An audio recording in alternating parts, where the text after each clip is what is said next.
Welcome to Puerto Rico English News, the only English-speaking broadcast of local Puerto Rican news and entertainment. Please subscribe. Keep us alive. Tuesday, October 12th, two of the people most wanted by the authorities were arrested today, Tuesday, in separate operations in Trujillo Alto and Patillas, the police bureau reported. Christian Guzman Duns, 30, pictured on the left, was arrested around 1 p.m. on the PR 848 highway in Trujillo Alto by agents assigned to the Special Arrest Division. Christian Guzman Duns, 30, was arrested around 1 p.m. October 12 in Trujillo Alto by agents assigned to the Special Arrest Division. There was an arrest warrant against the Carolina resident, issued by Judge Orlando Polton Gomez, of the Carolina Court, with a bond of $400,000 for violations of Law 54 on prevention and intervention with domestic violence and the law on weapons. Guzman Duns was said to have threatened to kill his ex-girlfriend and her family with a gun. Meanwhile, Eduardo Y. Pedroza Rodriguez, 21, pictured on the right, was arrested in the morning in Patillas, Puerto Rico. The Calle resident had an arrest warrant issued by Judge Silvia Carballo, of the Caguas Court, with a bail of $500,000 for the charges of murder in the first degree, as well as violations of the laws of weapons and gender violence. At the time of his arrest, which was achieved after several days of police surveillance, the accused was in the company of a woman, who had knowledge that he was wanted by the authorities. A Glock Model 43 was also recovered. Rio Piedras, Puerto Rico, October 13, two men who were traveling together in a vehicle were shot to death from another car on Thursday morning. The shooting happened in front of the ballpark in the Tortuco neighborhood. The director of the San Juan Criminal Investigation Corps, CIC, Captain Luis Diaz, identified the driver as King Carmelo Jose Yalpis Quiñones, 30, and the passenger is Jorge Luis Serrano Acosta, 47. The driver is the passenger's brother-in-law. Carmelo is the husband of Jorge Luis's sister. They were preparing to go to a methadone treatment that Jorge Luis had, said Diaz. The events occurred around 7:48 a.m. At the scene, police officers found the bodies of the victims inside a white Mitsubishi Lancer vehicle. No information is yet available on the other vehicle or the shooter. Bayamon, Puerto Rico, the Homicide Division of the Criminal Investigations Corps, CIC, of Bayamon found the gagged body with gunshot wounds of a man this Thursday, October 14, morning on PR 827, Kilometer 7, in the Las Vegas sector of the Ortiz neighborhood in Toa Alta. According to Agent Myra Ayala, from the press office of the police headquarters in Bayamon, the body was lying on the pavement in an area near a cement block factory that is not in operation.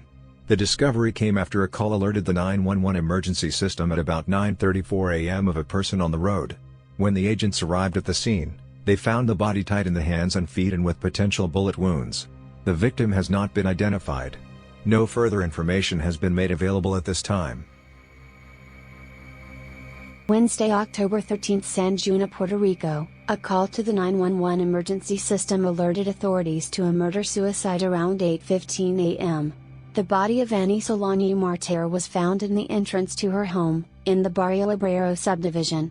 The victim's boyfriend of 3 months, 47-year-old Winston Mercado Capellan man took his life at around 8:50 a.m. in the Vista Mar neighborhood, in Carolina. Annie was a single mother of 2 children. As a native of the Dominican Republic, she was her own boss, as a nail technician, in a space on the second level of her home in Barrio Obrero.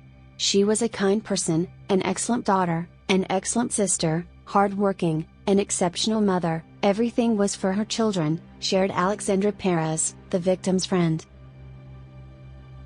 October 14, Luquillo, Puerto Rico, the police seized 140 kilos of cocaine last night during vehicular stop in Luquillo.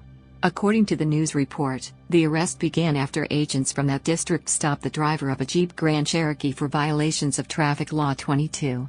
During the procedure, the agents inspected the vehicle and came across the 140 kilos of cocaine inside.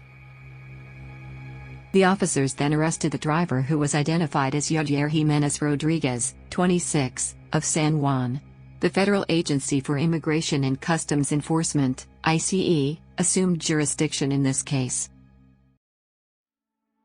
Thursday, October 14th, a 61-year-old woman lost $21,000 after being scammed by a man, whom she identified as her boyfriend, who asked her for the money to move to the island and marry her, but did not appear, police reported Thursday. According to the news report, the plaintiff alleged that the man, identified as David Mark Cuevas, told her that he would move to Puerto Rico to meet and marry her, but made his arrival conditional on her helping him pay his expenses. Moving. According to the complaint, the woman agreed to help the man, for which she made several transactions, through money order, for a total sum of $21,000 that were collected outside the jurisdiction of Puerto Rico. Thursday, October 14th, Carolina, Puerto Rico, the trial against Jose Carlos Aponte Ramos, accused of murdering a family in Trujillo Alto, entered its sixth day in the Carolina court. With the cross-examination of the primary investigator of the Institute of Forensic Sciences, ICF, Jonathan Santiago Barrios, who was in charge of processing the scene of the Quadruple murder. The accused faces charges of murdering 4 people at the marriage of Edwin Ramos and Dorothy Wickline, and their twin children on January 1, 2020 in Trujillo Alto. Aponte Ramos's defense attorney questioned the investigator about his inability to identify or produce objects seen in the crime scene photos. The defense also questioned the lack of blood sampling in more places at the scene. Paramedic Tanya Minitz Hernandez testified Wednesday, October 13th, that her ambulance arrived on the scene before police. She testified it was a complicated scene, there was a lot of blood on the floor, several people screaming, anxious. She continued to recall the scene. I could see a man, Edwin Ramos, sitting on what I understand was the balcony, and that he was leaning. I proceeded to check for vital signs, if he had chest movement, if he was breathing, but I found no vital signs. The paramedic then explained that when entering the kitchen area off house, she found a woman, Dorothy Wickline, on her back, who also did not show vital signs, and next to her, the body of one of the twins, almost kneeling, and without signs of life. This occurred New Year's Eve, December 31, 2019, in Trujillo Alto. The emergency personnel discovered one minor that was alive. 15-year-old Alex Ramos Wickline cried, "I'm alive," although he had been shot and was struggling to breath. The defendant also faces a charge of attempted murder, as the teenager was seriously injured in the attack. The accused, Aponte Ramos, is a relative of the murdered family and lived near the scene. Thursday, October 14th, in the trial against Jensen Medina Cardona, accused of murdering Aurelius Mercado Rios, the Supreme Court determined that the prosecution may use the evidence of the purchase and sale of a black Ram bus, which the accused allegedly acquired and which was captured by the security cameras from Villa Marina, in Fajardo, the night of the events. Medina Cardona allegedly saw the victim with his phone and asked about it. She gave the phone back to him, but suddenly afterwards, he accused her of attempted theft, shot her in the neck and ran away.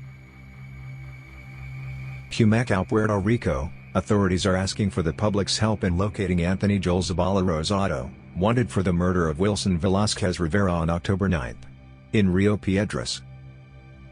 The fugitive, identified by justice as Anthony Joel Zabala Rosado, was charged with first-degree murder, 2 violations of the gun law and another criminal charge for shooting in a public place. According to the authorities, Zabala Rosado shot and killed Wilson Velazquez Rivera, 35, after having an argument with a friend of the deceased in events reported in the Parkhurst neighborhood. The suspect left the scene, returned later, shot and killed the victim. Friday, October 15th, thousands of protesters arrived in the vicinity of the Hiram Bithorn Stadium on Friday afternoon to participate in a demonstration and march on the Las Americas Expressway against the LUMA Energy Consortium after the blackouts that occurred in Puerto Rico in recent weeks. In a hearing on Wednesday, October 13th, LUMA President and CEO Wayne Stinsby called the island's electric system arguably the worst in the U.S. He stated, "The utility, owned by ATCO and Quanta Services, is making progress on partnerships to restore the island's aging grid, announcing on Monday a deal with a local electric industry cooperative for more than 100 workers to work with LUMA in grid restoration activities." Rio, Puerto Rico. Toyota recently opened its new corporate offices on the 20th floor of the 654 Plaza building, in Rio, facilities that also have a training center equipped with the latest technology.